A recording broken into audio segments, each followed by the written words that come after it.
Eu sou a Rosemary, né? Sou professora, tá? Mas já sou aposentada, né? E em 2015, né, eu tive essa ideia de iniciar a Loucamente Doce, né? Porque eu sempre gostei de fazer muitos doces. E Andressa o brigadeiro, né? E com isso eu chamei minha mãe, né? A Dona Alzira, que tá lá com o Papai do Céu, e a Andressa. Só que a Andressa um pouquinho acanhada. Um pouquinho não, muito. Muito acanhada. A Andressa iniciou na faculdade e eu falei, Andressa, leva uns docinhos, né, pra você vender na faculdade. Não sei o que, não sei o que lá. Mas Andressa, olha só, tenta. Você tem que tentar, né? Se você não tenta, como é que vai saber se aquilo vai dar resultado? Isso. Só que um professor passou um trabalho nesse dia e ela me ligou. Mãe, isso mesmo. Eu não vendi nada. Desesperada. Calma, Andressa, calma. Vem para o centro de Nova Iguaçu e vem encontrar com a mamãe. Então, o máximo que eu acho assim, você não é obrigada a comprar, não é? Eu já falei não. Então você vai ganhar sim ou não. Só que vendemos tudo, graças a Deus. E daí começou, gente. Começou a fluir, né? E graças a Deus, né? A Loucamente Doce tá aí nessa crescendo de cada 2015 dia mais, mesmo, né? Com muito amor, dedicação, né? Acordamos todos os dias bem cedo, né? E às vezes até ultrapassa um pouquinho, chega um pouquinho de madrugada, né? Mas é gratificante você ver depois os doces, né? Como é que eles ficam, né? Tem clientes até que falam pra gente, não dá vontade de comer. Pode pegar, colocar numa prateleira e ficar admirando. Isso daqui, como é que eu vou comer, gente? Mas eu vou comer. Tem que aproveitar, poxa. Vou tirar as 20 fotos primeiro, depois eu como, né? Mas nessa de 2015 mesmo, né, que foi o ano que eu entrei na faculdade, peguei uma coisa totalmente aleatória, que eu nem imaginava que eu fosse fazer, foi administração, né? E realmente eu era muito tímida. E é aquilo, eu acho que a gente foi deixando a vida fluir, sabe? E, eu vou fazer isso daqui então, vamos lá, vamos encarar. E aí eu comecei em administração e foi bem em setembro mesmo que a minha mãe teve essa ideia, né? Só que realmente eu era muito tímida, ao contrário dela. Minha mãe sempre foi muito comunicativa, sempre foi muito boa com vendas, que querendo ou não, ela também fazia algumas vendazinhas assim mais simples, né? Quando eu era mais nova. E o doce mesmo a gente sempre gostou. Continua nova, tá?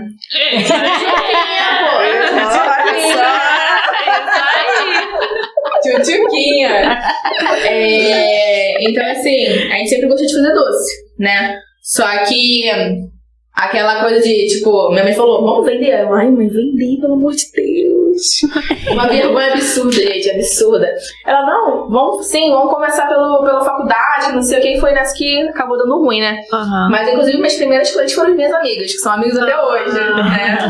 E a gente foi pra Nova Iguaçu, a gente rodava mesmo calçadão, pra sempre estar vendendo. Então, assim, era sol, era chuva, a gente tava lá. Tinha um cartório em Nova Iguaçu que, inclusive, a gente entrava, muitas das vezes ia sair sem nada. Sério? Não tava arquivo, inclusive, a gente vendia tudo mesmo. Então, assim, foi tudo uma experiência, né? A gente começou com brigadeiros primeiro e palha italiana, que era o nosso forte, né? Só que era uma palha italiana diferenciada do que vendem hoje em dia. Que era uma palha italiana literalmente num potinho, cortadinha. A gente sempre fez redonda, a gente nunca fez quadrada, a palha italiana.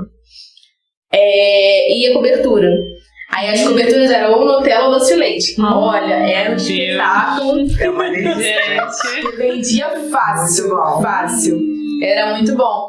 Então, assim, acho que a gente ficou nessa brincadeira de vender no calçadão, período aí de uns 2 anos e pouquinho, até que a gente começou a receber a nossa primeira encomenda. Então, assim, já foi aquela animação toda, né, na produção de casa, né? E aí foi fluindo, até que a gente se viu no momento que vamos parar de vender Nova Iguaçu. Porque, assim, é muito cansativo. Sim. Não é fácil.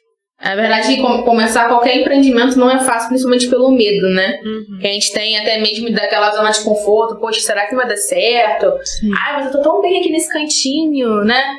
E assim, é até engraçado, porque eu comecei administração e tudo casou, né? Combinou. Que é justamente o que eu aplico hoje em dia na minha empresa, né? Na nossa empresa. E foi fluindo, né? Aos poucos. E assim, à medida que literalmente foi tendo as encomendas, a gente foi ficando mais aliviada, né? Só que aí nesse meio tempo a gente pensou em colocar pontos de venda. E aí a gente conheceu uma amiga nossa, né? E ela ofereceu espaço, né? Inclusive Carol, da Um Clock Semijoias, nossa amigona, esposo também. Então assim, a gente é eternamente gratas, né? Pelo começo que nós tivemos lá. E aí, conforme ela foi realizando coquetéis de lançamento, a gente aproveitava para poder divulgar o nosso trabalho. Então assim, isso deu um up no nosso trabalho, principalmente porque na época o Instagram não era tão famosinho como é hoje em dia, essa coisa de algoritmo, né? Sim. Então assim, a gente ralou mesmo pra fazer o nosso perfil crescer, né? Mas foi falando super bem, até que veio esse período aí de pandemia. E a gente deu uma acessada nisso, de degustações, porque a gente literalmente fazia degustações, né? Lá ficava pra receber cliente, né, mãe? E era bem cansativo também, mas a gente fazia questão de estar presente, não era obrigatório, mas a gente fazia questão. Até mesmo porque tinha cliente que queria degustar, experimentar, queria conversar com a gente sobre algum evento, e a gente tirava dúvidas. Era uma forma de ter um contato, né, com o cliente e ele tirar dúvidas também. E aí veio a pandemia. E a pandemia foi aquele baque, né? Que a gente falou assim, caramba, e agora? Que era uma loucura. Nada podia abrir, mas havia uma festa bem escondida. Mentira! E era maravilhoso. E a gente não dava um medo do caramba, sério. E era uma feira enorme, né? Era surreal. E aí ficava guardinha de olho. Muitas das vezes queria impedir da gente entrar, era sinistro. E, tipo assim, quando você tava na Vívia, tava um caos. Que a loja tava super desorganizada. E ao mesmo tempo, tipo assim, foi a forma que a gente pensou de, já que a gente perdeu as encomendas, né, de eventos, que muitos eventos foram adiados, a gente começou com o iFood. Então, por isso que a gente precisou da Vivian Fest para poder fazer isso aí acontecer, né? E a gente continuar tendo uma renda. Sim. Então, assim, a gente entrava na Vivian Fest, gastava às vezes até além do que podia, justamente pra montar estoque, por medo de acabar. Entendi. Então, assim, foi um períodozinho muito triste, né? E, assim, de muito medo também.